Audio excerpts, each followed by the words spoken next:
Okay mga lods, tricycle natin ngayon. Dito tayo magsiservice tayo ng harvester mga lodi sa isang bodega malaki.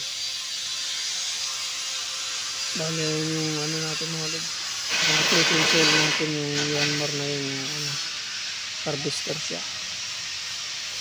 Tamang iitin na lang muna tayo mga lods. Hintay natin yung mga technician or mekaniko. Kung natapos yun, saka tayo drive cycle na naman. Pahinga ng konti.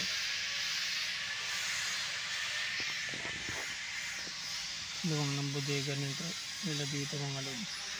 Kung sasakyan pa sila, 10-wheeler in van. Dalawa, ang dami. Ganda ng 10-wheeler o Giga siya. Bali close van na siya. Ayan. Ay, magandang sasakyan mga lodi. Kasi hindi ka na magtatali. Binder lang din. Okay na siya. Yung ba na 10-wheeler. Safety yung pangarga pag ganyan mga lods. Close siya. Close van.